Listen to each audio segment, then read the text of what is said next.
ይህ የምጽአቱ አዋጅ ነጋሪ አገልግሎት ወቅታዊና ዕለታዊ ወጎችን በማቅረብ ትንታኔ የምንሰጥበት የተለያዩ እንግዶችንም በመጋበዝ የምናቀርብበት መድረክ ነው። አዘጋጅ ይልቃል አስራት።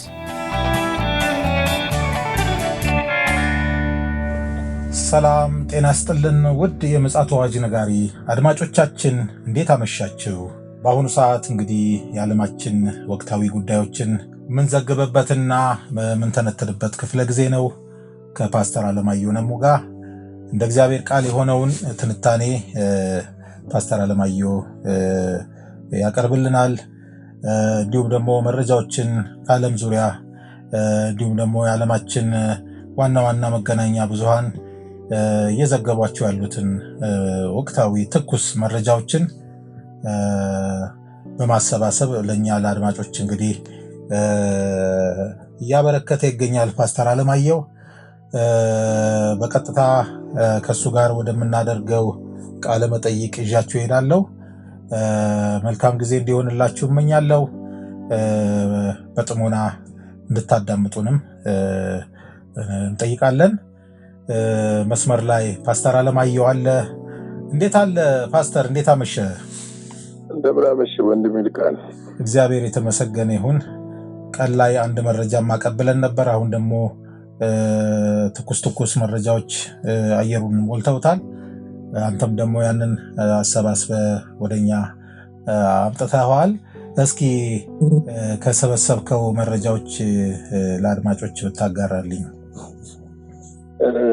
እንግዲህ ምንድነው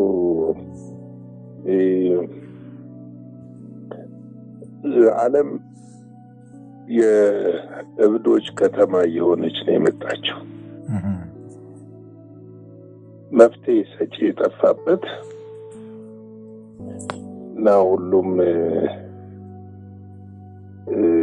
የራሱን መንገድ ለማጠብጠብ የተዘጋጀበትና ትናንትና እንዳልኩ ዓለም ለከፍተኛ ጦርነት እየተዘጋጀች ያለችበት ነው።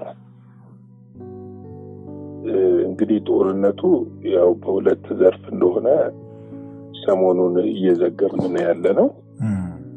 በኢኮኖሚው ዘርፍ ነው። እሱ ሰፊ ትንታኔ የሚፈልግ ነው። በሱ ዘርፍ ያለው ጦርነት እንደቀጠለ ነው። ሌላው እንግዲህ የመሳሪያው ጦርነት ነው። በዚህ ጦርነት ቀይ ባህር አሁን ግዙፍ የጦር አውድማ የሆነ መምጣቱ ታውቋል። ምንድነው አሜሪካ በየመን ላይ ከ100 ጊዜ በላይ 100 ቦታዎችን ደብድባለች። ይህንን ስደበድብ ለመጀመሪያ ጊዜ ቢቱ ቦምብ ጣይ ቦምበር አውሮፕላንን ተጠቅማለች። እንግዲህ የአሜሪካ መንግስት ወይም ደግሞ ፔንታጎን እንደገለጸው ይህንን አውሮፕላን ተጠቅመው ከመሬት ስር ያሉ የጦር መሳሪያ ማከማቻ መምታትን እንዲሁም ደግሞ የሁቲ አመራሮች ላይ እርምጃ መውሰዳቸውን ገልጠዋል። እንግዲህ ይህንን ባደረጉ ሰዓታት ልዩነት ውስጥ የሚገርመው ነገር ይሄ ነው። ሁቲ በምላሹ በአሜሪካ የጦር መርከብ ላይ ድብደባ አድርጓል። በሚሳኤሎች ድብደባ አድርጓል። ድብደባው በጣም ከፍተኛና ሁቲ እስካሁን ካደረጋቸው ድብደባዎች በጣም ከባድ ድብደባ እንደነበረ ተገልጧል። በዚህም ድብደባ የጦር መርከቦች መመታታቸውን፣ ተዋጊ ጀቶች፣ ድሮኖች መመታታቸውን ሁቲ ያስታውቋል። ይህም በመሆኑ አሜሪካ አንድ ሌላ የጦር ተሸካሚ አውሮፕላን መርከብ መላኳን አስታውቃ ነበረ። ሌላ ምንድነው ኤፍ 35ኤስ የሚባል ኒኩለር መሸከም የሚችል ተዋጊ አውሮፕላን ነው እና ይህንን የተሸከመች የጦር መርከብ ልካ ነበረ። በዛሬው ዕለት ቀይ ባህር ደርሷል። ቀይ ባህር ደርሷል። ይሄ ደግሞ በጣም ግዙፍ የጦር አውሮፕላን ነው። ከኤዥያ ነው ተነሳ የተባለው። ኒኩለር የሚታጠቁ እነዚህ F-35 ሲ ተብለው የሚጠሩት ተሻሽለው የተሰሩ በሆዳቸው የኒኩለር ቦምብ ተሸክመው መንቀሳቀስ የሚችሉና አደገኛ የሆኑ የጦር አውሮፕላኖች ናቸው። ስለዚህ ወደ ቀይ ባህር ደርሰዋል። አሁን በቀይ ባህር መድረሳቸው አይደለም አንዱ የሚያስደነግጠው ጉዳይ ምንድነው? በእውነት ይሄ የጦር መርከብ ለየመን ነው ወይ እስከመባል ደረጃ ደርሷል እና ጥርጣሬ አጭሯል። እሱን ልጠይቅ ነበር። የሚገርም ነው። ጥርጣሬ አጭሯል ለኢራን እንዳይሆን። ምክንያቱም ከኢራን ጋር በነገው ዕለት ድርድር ይደረጋል። የፊት ለፊት ድርድር ነው ያሉት። ኢራን በዚህ ጉዳይ ላይ ምንም ምላሽ አልሰጠችም። የፊት ለፊት ድርድር ነው አይደለም የሚለው ነገር ግን የኢራን የጦር ኃይል በማንኛውም ሁኔታ ተዘጋጅቶ እንዲቆም ትዕዛዝ ተላልፏል እና ምንድነው ይሄ ጦር ጀት ወደዛ መሄድ በጣም እንደው ጥያቄ ውስጥ የከተተ ጉዳይ ነው እና በዓለም ላይ አነጋጋሪ የሆነ ጉዳይ ነው። ግን ቀጠናው ሙሉ ለሙሉ የጦር አውድማ ሆኗል። አሜሪካ በታሪኳ እንደዚህ አይነት አሰላለፍ ተሰልፋ አታውቅም አይደለ? አታውቅም። ኢቨን ከኢራቅ ጋር በነበረው ጦርነት እንኳን እንደዚህ አይነት ከፍተኛ ዝግጅቶች ተደርገው አይታወቁም። አሁን ያለው እኮ ዳጎ ጋርሺያ ደሴት አለ፣ ቀይ ባህር ላይ አምጥታለች። ወደ ቢያንስ እኮ ምን መስል 10 እንትን አላት፣ ጦር ቤዝ አላት መካከለኛው ምስራቅ። የሚገርመው እኮ ይሄ ነው 10። ይሄ ታዲያ ምንድን ነው የሚያመላክት? ይሄ እኮ በጣም እኮ አስደናቂ ነገር እኮ ነው ፓስተር። አዎ እንግዲህ ዋናው ነገር ምንድን ነው መሰለ፣ የዓለም ትኩረት ይሄ ስፍራ ስለሆነ ነው። የዓለም ትኩረት ይሄ ስፍራ ስለሆነ ነው። ሌላ ያው ሁሌም እንደምንለው ትንቢቱ የሚፈጸመው በዚህ ስፍራ ስለሆነ ነው። ያው አድማጮች ንቁ እንዲሆኑ ነው አሁን ደጋግሜ የምጠይቅህ። ምን ያህል የጉዳዩ ክብደት ከጊዜ ወደ ጊዜ እየጠጠረ እየከበደ ስለመጣ አድማጮች በተለይ ቅዱሳኖች ጆሮአቸውን ስለው እንዲያዳምጡ ስለፈለኩ ነው ደጋግሜ የምጠይቅህ። አዎ አሁን ምንድነው መሰለህ ይሄ ጉዳይ እስቲ ተመልከታው። በጋዛ ጦርነት አለ፣ በሶሪያ ጦርነት አለ፣ በሊባኖስ ጦርነት አለ፣ በዌስት ባንክ ጦርነት አለ። ተመልከት፣ እነዚህ ነገሮች ተመልከት። የመን ሀውቲ የእንትንም ብቻ አይደለም የደበደበው። የሚገርምህ ወደ እስራኤልም ሚሳኤሎችን ተኩሷል። እኔ አሁን እንዴት ነው ይሄ ሁሉ አውሮፕላን 100 ጊዜ 100 ቦታዎችን ደብድቦ ይሄንን ማጥፋት ያልቻለበት ምክንያት ምንድነው ያስብላል። በእርግጥ ይሄ የጂኦግራፊ አቀማመጡ ለወታደራዊ እንትን ምቹ ነው፣ ለወታደራዊ አሰላለፍ ማለት ነው። ግን ከዛ በስተጀርባ መንፈሳዊ እንደምታ ይሄን ለለ የፈለኩት ለምንድን ነው እንደው መጽሐፍ ቅዱሳችንን ስንመረምር ነብዩ ዳንኤል እንደምናውቀው ጥያቄ ከእግዚአብሔር ዘንድ መልስ የሚፈልግ ጥያቄ አቅርቦ ነበርና መልአኩ ገብርኤል እዛ ላይ የሚናገረው ነገር አለ። የፋርስ አለቃ ተቋቋመኝ ይላል እና ይሄ እዚህ አካባቢ ያለው ስትሮንግሆልድ ወይ ደግሞ የመንፈሳዊው አሰራር ዋናው ቤዙ እዛ አካባቢ ይሆንን የሚል ጥያቄ ስለሚያጭር እንደው መንፈሳዊ አንድምታውንም ጨረፍ እንድታረግ ብዬ ነው። ምንድነው መሰለ አሁን ሰይጣን በአለም ዙሪያ ነው እየሰራ ያለው ምንም ጥርጥር የለውም የተወሰኑ ቦታዎች ላይ ስትሮንግ ሆልድ ሊኖር ይችላል ግን ምንድነው የሰይጣን ስራ አሁን በዳርክ ሶሳይቲ ተብለው የሚጠሩ የጨለማ ሰራተኞች በእነሱ አማካይነት ዓለምን አሁን በአጠቃላይ ኢኮኖሚ በለው በጦርነት በለው ያተራመሰ ነው ያለው ይሄ የሚያመለክተው ምንድነው ቀጠናው ላይ ብቻ ሳይሆን ወደ ሰሜን ኮሪያ ስትሄድ ወደ ቻይናም አካባቢ ስትሄድ ከፍተኛ እንትን አለ እኛ ሁሉን መዘገብ ስለማንችል ነው እንጂ ጦርነት ዝግጅቶች አሉ ቅኝቶች አሉ ወታደራዊ ልምምዶች አሉ ወታደራዊ ልምምዶች እንደውም አንዳንድ ጊዜ ስትገርም በወርቅ 2 ጊዜ 3 ጊዜ የሚያደርጉ ናቸው ከዚህ በፊት በአለም ላይ እንደዚህ አይነት በስፋት ወታደራዊ ልምምዶች ታይተው አይታወቁም ወታደራዊ ዝግጅቶችም ታይተው አይታወቁም እና አሁን ላይ ለዚህ ኮኖኛ ቤተክርስቲያን ትንቃ ምንለው ቆጣን ቤተክርስቲያን በራሷ ነገር ለምን ተያዘች ብለን ምን ጮኸው ቤተክርስቲያን መታየው የእሁድ ስብከቷን የማክሰኞ አገልግሎቷን የሮብ አገልግሎቷን የምናምን አገልግሎቷ ዓለም ላይ ምን እየተከናወነ ነው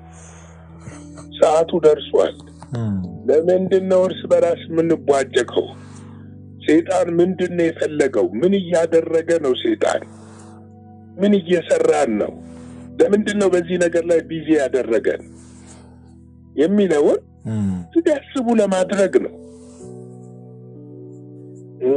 አሁን እንግዲህ ተመልከት ቱርክና እስራኤል በሶሪያ ያላቸው ውዝግብ በጣም ከባድ ነው ስልህ በዶናልድ ትራምፕ ትዕዛዝ በአዘርባይጃን ውይይት እንዲደረግ አድርገዋል ዶናልድ ትራምፕ አሁን የቱርክ ወዳጅ ስለሆኑ ዶናልድ ትራምፕ ነገር ግን በያለ ስምምነት ነው የተለያዩት ተመልከት ስምምነት ላይ መድረስ ሳይችሉ ነው የቀሩት ምክንያቱም የሁለቱም ሀገሮች ፍላጎት በሶሪያ ላይ ፍላጎት አላቸው የእስራኤል ፍላጎት በቀጠናው ጠንካራ የሆነ መንግስት እንዲመሰረት አትፈልግም ጠንካራ አሁን ያለውን በግልጽ ነው እየተናገሩ ያሉ እስራኤላውያኖች የአልቃይዳ ክንፍ ነው አሁን ሶሪያ ላይ እየመራ ያለውና ይሄ መንግስት እንዲጠናከር አትፈልግም ስለዚህ ከስሩ በአውሮፕላን እየደበደበች ነው ያለችው እንግዲህ ጠንካራ መንግስት እንዲመሰረት አትፈልግም እንዲሁም ደግሞ የባህገሪቱ መንግስት ላይ ከፍተኛ ጥርጣሬ አላት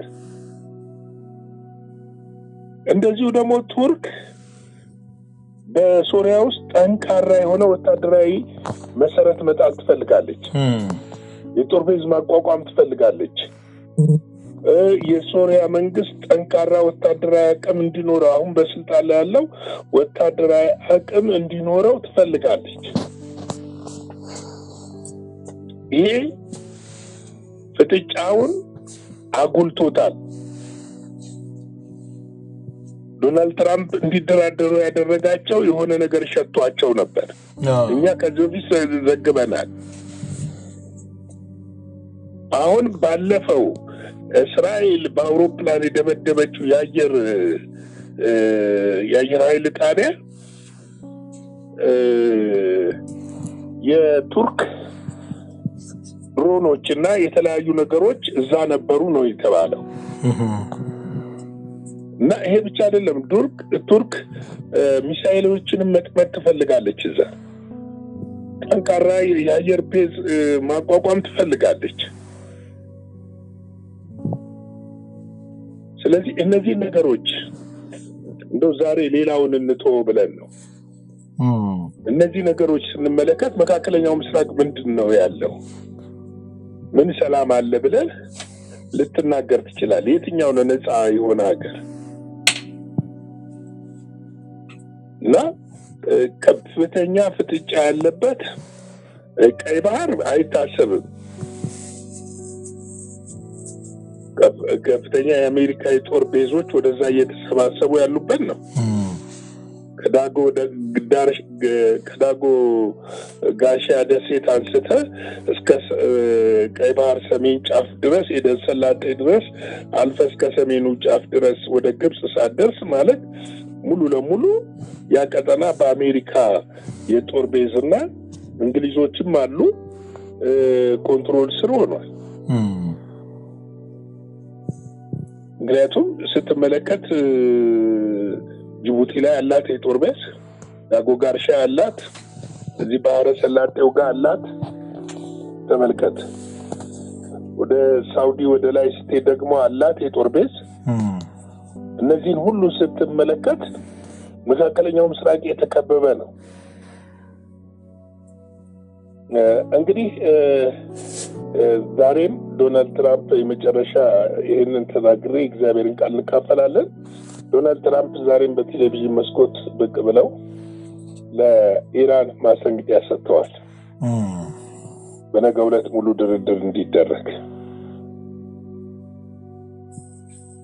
ፈርማ የማትወጣ ከሆነ ወታደራዊ እርምጃ እንወስዳለን ብለዋል።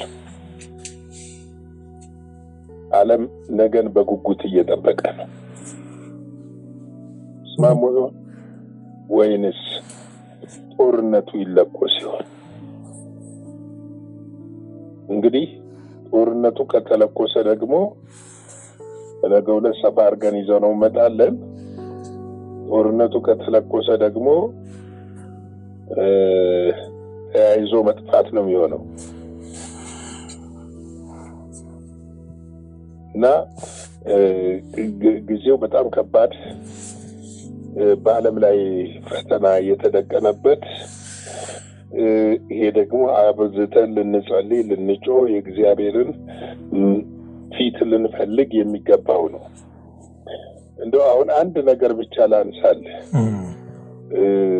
የተለያዩ ኢኮኖሚስቶች ያሉትን ይህ የዓለም የኢኮኖሚ ጦርነት በከፍተኛ ኢኮኖሚ ድቀት የሚመጡት በማደግ ላይ ያሉ ሀገሮች ናቸው ብለዋል።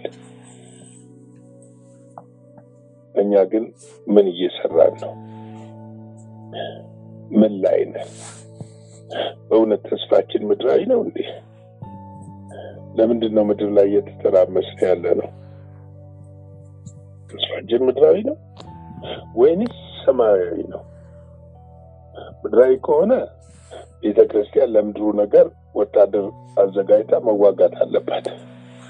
አፈር ከሆነ ይሄ የሚጠፋው ነገር ከሆነ የሚያልፈው ነገር ከሆነ ሰማያዊው ነገር ከሆነ ግን ወደ ተልኮዋ መለስ ብላ በዓለም ላይ የሚደረገውን ነገር ተመልክታ ነገሮች እንዲለወጡ አጥብቃ መጸለይ ያለባት ብዬ አምናለሁ። መጽሐፍ ቅዱስ ግን ተስፋችን ምድራዊ እንደሆነ አይነግረንም። እንግዲህ አንደኛ ቆሮንቶስ ምዕራፍ 15 ላይ ቁጥር 51 እና 52 ላይ እነሆ አንድ ምስጢር እነግራችኋለሁ፣ ሁላችን አናንቀላፋም፣ ነገር ግን የኋለኛው መለከት ሲነፋ ሁላችን በድንገት በቅጽበት ዓይን እንለወጣለን። መለከት ይነፋልና ሙታንም የማይበሰብስ ሆነው ይነሳሉ፣ እኛም እንለወጣለን። ይህ የሚበሰብሰው የማይበሰብሰውን ሊለብስ፣ ይህ የሚሞተው የማይሞተውን ሊለብስ ይገባዋልና ይላል። እንግዲህ የኛ ተስፋ ይሄ ነው። ቤተክርስቲያን ማወቅ ያለባት መለከት ደግሞ ሊነፋ በደጅ ነው።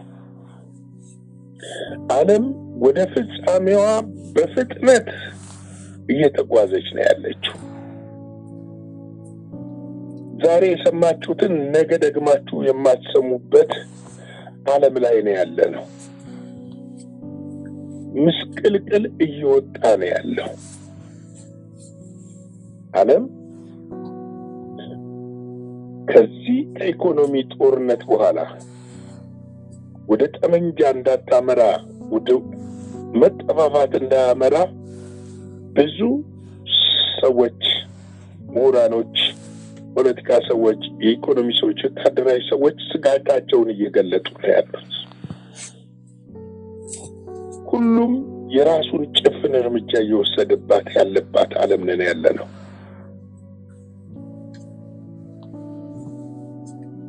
ስለዚህ በዚህ ምንም ተስፋ እንደሌለን ይሄ ቃል ያመለክተናል። የኛ የመጨረሻ ተስፋ ከዚህ በስባሽ ከሆነው አካል ውስጥ ወጥተን በአዲስ አካል ልጁን ኢየሱስ ክርስቶስን ለመቀበል በደመና እንደምንነጠቅ መጽሐፍ ቅዱስ አስረግጦ ይነግረናል። እንግዲህ ወገኖቼ ዛሬ ተጣላችሁበትን ነገ ይዛችሁ ትሄዱ ይሆን? ክብሬ ያላችሁትን፣ ወንበሬ ያላችሁትን፣ ስልጣኔ ያላችሁትን፣ መፍትሄ ያላችሁትን፣ ገንዘቤ ያላችሁበትን፣ ወንድማችሁን የገፋችሁበትን ያን ነገር ይዛችሁ ትሄዱ ይሆን? እናንተ ጋር ይሄድ ይሆን? እስቲ ቆም ብለን እናስብ።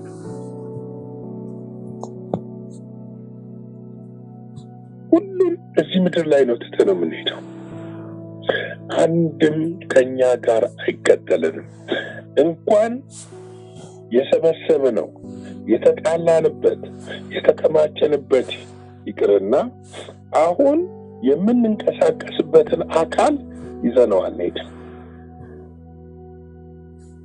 መጽሐፍ ሲናገር በቅጽበት ዓይን እንለወጣለን። በቅጽበት ዓይን ነው የሚለው። የሚበሰብሰው ሆኖ የሚበሰብሰው የማይበሰብስ ሆኖ ይነሳል።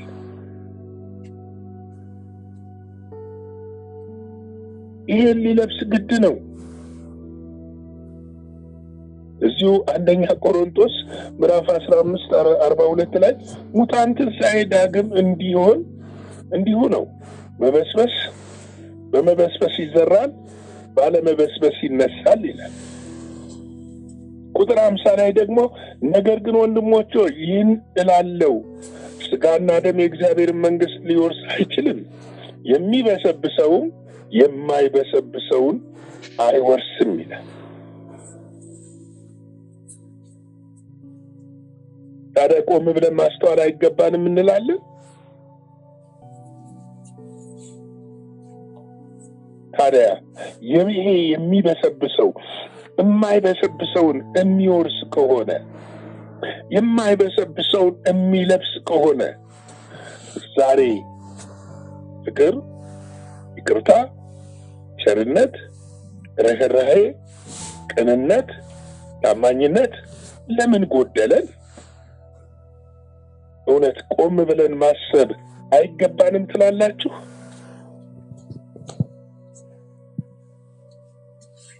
ይሄ እኮ በህይወት የሚኖር አካል አይደለም። በእውነት የሚሞተው በህይወት ይዋጥ ዘንድ ልንለብሰው እንጂ ልንገፈፍ የማንወድ ስለሆንን በድንኳን ያለን እኛ ከብዶን እንቃትታለን ይላል።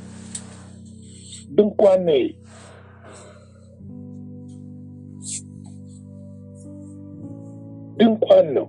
መቼ ፊልካው እንደሚነፋ መቼ መለከቱ እንደሚነፋ አናውቅም። ሲያንድ ነገር አስቡ። ዛሬ የተጣላውን ሰው ይቅር ሳትለው ድንገት ዛሬ ሌሊት ወይ ማለዳ ላይ ምጥቀት ቢሆን ምን የሚፈጠር ይመስላችኋል? ይህን ለራሳችሁ ጠይቃችሁ ታውቃላችሁ? ዓለም እንደሆነ አብቅቶላታል። ማብቃቱን የዓለም ሚዲያዎች ራሳቸው እየተቀባበሉ መርዶ እየነገሩን ነው። አሸማጋይ የጠፋበት ነው። አደራዳሪ የጠፋበት ነው። አስማሚ የጠፋበት ዓለም ውስጥ ነን ያለነው። ይሄ ማለት እኮ አውሬው በራፉ ላይ ቆሟል እኮ ማለት ነው።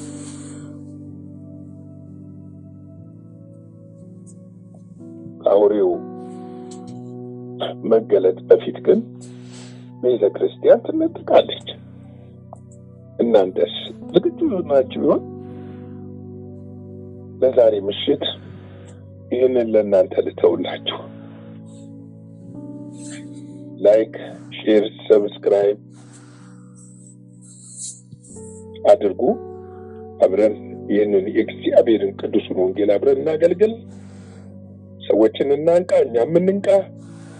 አገልግሎታችንን በልባችሁ እንደሞላ ደስ እንዳላችሁ በልግስና እንድትደግፉ በእግዚአብሔር ፍቅር ጠይቃለሁ። ሻሎም። እግዚአብሔር አብስቶ ይባርክ ፓስተር። የዛሬን ምሽት ጥልቅ የሆነ መልእክት ስላስተላለፍክልን የእግዚአብሔር በረከቱን ይጨምርልህ። እውነት ነው እንግዲህ ቀደም ብለህ እንደሰጠህን መረጃ አንዳንድ ወገኖች እንደሚናገሩት ከሆነ ይህ የኢኮኖሚ አርማጌዶን ጦርነት ነው ብለው ነው እንግዲህ ስያሜ እየሰጡት ያለው። ምን ያህል ነገሩ ክብደት ከፍተኛ እንደሆነ ነው የሚያሳየው። አንተም እንግዲህ በእግዚአብሔር ቃል እውነት ደግሞ እንደነገርከን ሁሉ ነገር አላፊ ነው። ሁሉ ነገር ቀብረ ነው የምንሄደው፣ ትተ ነው የምንሄደው ነገር ነውና ስለዚህ የምንመካበት ምንም ነገር ስለሌለ እንግዲህ ሳይመሽ በጊዜ ማስተዋልን እግዚአብሔር ሰጥቶን እግዚአብሔር የሰጠንን ማንኛውም ነገር በምን አይነት አግባብ መጠቀም እንዳለብን በብልሃት መጠቀም እንዳለብን እግዚአብሔር አይኖቻችንን የመንፈሳዊ አይኖቻችንን እንዲያበራልን ምጽአቱ አዋጅ ነጋሪ አገልግሎት ይመኛል። እንግዲህ የዛሬ ምሽት መረጃና መልእክታችን ይህንን የመሰለ ነው። እግዚአብሔር ከፈቀደ ደግሞ በነገው ዕለት የምንገናኝ ሊሆን ይችላል በላይቭ አገልግሎት። እስከዚያው ድረስ ግን የእግዚአብሔር ቸርነት፣ ምሕረት፣ ጸጋና የእግዚአብሔር ከበባ ከእያንዳንዳችን ጋር እንዲሆን እንመኛለን። ደህና እደሩ።